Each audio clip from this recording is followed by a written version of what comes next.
a insegurança é natural, é super natural. Para entrar em coisa nova, sair da zona de conforto, todos esses aspectos e todas essas situações geram medo e insegurança. Você, eu, qualquer um que está nos vendo agora, disser que nunca teve insegurança ou medo em alguma situação? Então, sim, tive medo várias vezes, sim, já tive insegurança, mas eu consegui largamente superar isso fazendo as coisas acontecerem. E tropeçando e levantando, e tropeçando e levantando. O bom executivo, o bom empresário acerta mais do que erra, mas vai errar também. A gente sempre tem que abrir mão de alguma coisa, porque nunca tudo corre para o mesmo lado ao mesmo tempo. A vida é uma série de compensações. Eu chamo de como se fosse uma maré, ela vai e ela volta, é fluxos e refluxos. Nada está ruim o tempo todo, nada está bom o tempo todo. Nada vai funcionar como você sempre imaginou, mas também nada não vai. Então assim, tudo vai ter uma compensação. A questão é você conseguir administrar isso de um jeito em que a coisa boa seja em maior número do que a coisa ruim, né? Então, é muito difícil. Então tive várias vezes na minha vida em que as coisas não caminharam como eu achava que tinham que caminhar. Então cabe a você ter o talento de saber, primeiro, jogar para lucros e perdas os problemas que você vai enfrentar e você vê que está indo mal, saber sair fora disso, saber corrigir rota quando preciso. Isso é uma coisa da gestão fundamental. A correção de rota, a empresa está caminhando para o abismo, você tem que tirá-la do abismo. O negócio não está indo bem, você tem que identificar os problemas, resolver os problemas e sair do problema. Trabalhar é resolver problemas. Então, abrir mão do quê? Abrir mão de vida familiar, abrir mão de tempo livre, abrir mão de lazer, abrir mão de uma série de coisas quando você está focado na construção daquela história. Isso aí vai vir depois, mas sempre com equilíbrio, porque uma vida sem... O que seria das férias se não tivesse trabalho? O que seria o trabalho se não tivesse férias? Se eu ficar só trabalhando e não tiver, a minha mente também vai se cansar e a minha produtividade vai cair. Eu preciso ter também o momento do lazer, o momento do descanso, o momento da família, senão nada vai funcionar. Então este equilíbrio que a pessoa tem que buscar. Mas a gente abre mão de muitas coisas em prol de outras. Isso é um fenômeno que atinge a todos. Tem uma série de características que, na minha opinião, as pessoas têm que ter. Essa primeira é a determinação, a visão, o foco. Você focar naquilo que você quer buscar. Se aqui, você não desviar a atenção, você realmente acreditar, você ter coragem. Essas são as coisas que você precisa. Ah, mas eu não tenho capital. Vai buscar. Ou tenta fazer sem capital, tenta gerar o capital, tenta fazer... Ah, mas eu pulo, mas eu não... mas sempre o né? Ó vida, ó dor, não dá. Tem que ser um eterno otimista. Trabalhar no Brasil, que é um país que o ambiente para o empreendedor é hostil o tempo todo, muito difícil, onde as regras não são claras, onde a lei muda da noite para o dia, onde os impostos são os mais avassaladores da história da humanidade, onde nós temos um sistema político-econômico que interfere no mundo dos negócios demais, onde tem assim, burocracia ao excesso, abrir uma empresa é complicado, fechar uma empresa é complicado. Então assim, você trabalhar num ambiente como esse, se você não tiver muita determinação, se você não tiver muita paciência, se você não tiver muito foco e muita vontade, você vai perecer antes da tua empresa nascer. Por isso que o brasileiro se tornou dos empresários mais flexíveis, mais criativos do mundo. Todo mundo quer ter executivo brasileiro, porque a gente opera num ambiente que antes era um ambiente inflacionário.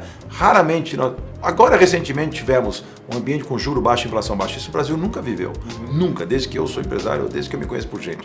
Foi a primeira vez. Agora o juro está voltando a crescer graças à incompetência do nosso país, do nosso governo, pós-pandemia, uma série de bobagens foram feitas. O juro está voltando para patamares ainda aceitáveis, ainda patamares de primeiro mundo, 7% ao ano, 6% ao ano, ok. Agora, depois disso já começa a complicar de novo. Nós tivemos juro de 2 dígitos durante muito tempo, né, com inflação mais alta, tal. A inflação agora está crescendo um pouquinho e o juro está subindo junto em virtude disso, né? O câmbio está desvalorizado, quer dizer, na verdade o real está desvalorizado mais do que deveria. Então, estou citando isso para entender um pouco. Esse universo que a gente habita como empresário, ele é complexo demais para que a gente não esteja criativo e consiga sobreviver nele. É muito difícil para o Brasil. Mas é um país que tem riquezas naturais, é um país que tem um povo criativo, tem um mercado gigante. Então tem tudo para poder crescer desde que fôssemos bem administrados. tantas variáveis que o empresário pode estar cometendo de erros que não dá para a gente analisar assim, seria até uma coisa um pouco irresponsável.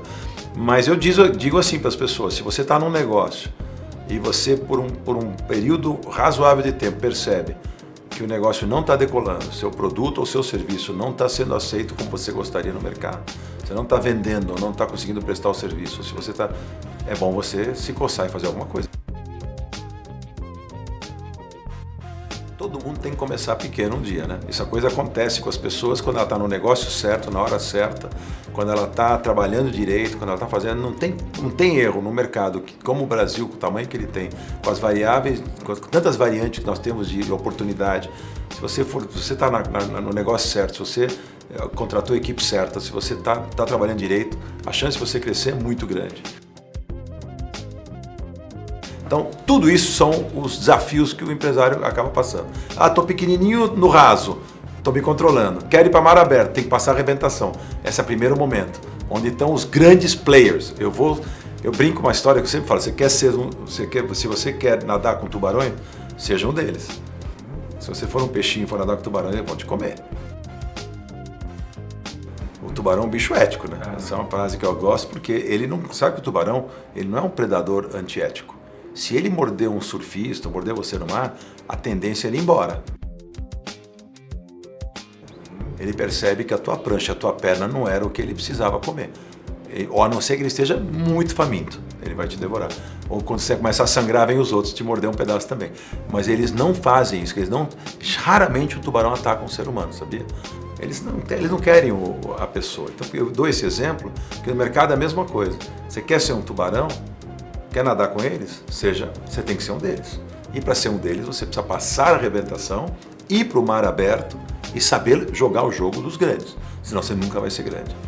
Muito difícil. E outra coisa, como é que você faz para ser aceito nesse clube dos grandes? Sendo competente, trabalhando com lealdade, fazendo o trabalho correto, não manipulando os negócios, preços, etc., para poder ganhar mercado, fazendo as coisas direito, você vai ser respeitado e admirado. E aí você é aceito no grande clube dos grandes empresas. Não é fácil, não.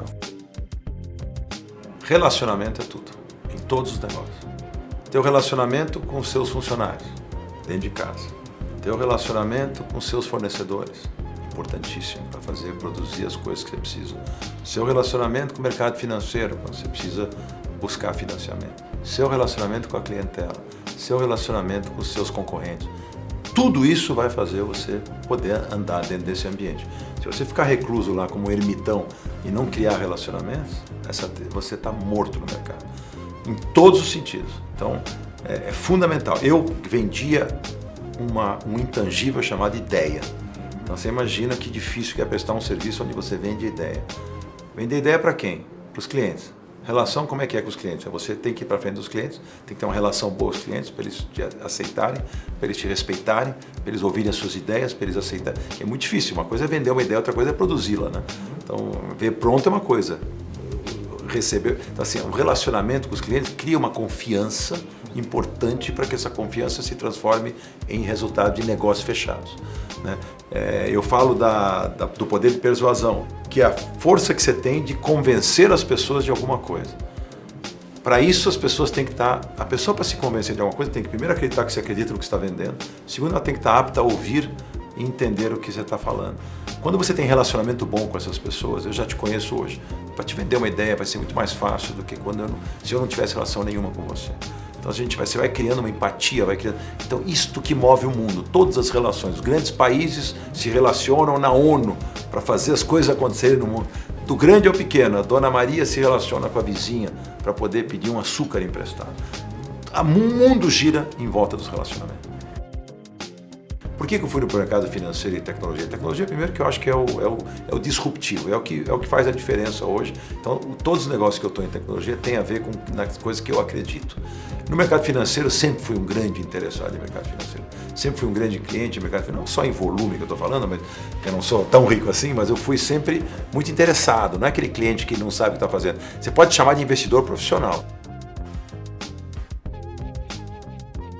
Então, a vida sempre foi assim para mim. Então, voltando só para encerrar, erros se cometem, cometi, mas soube parar também, jogar fora e não me arrependo.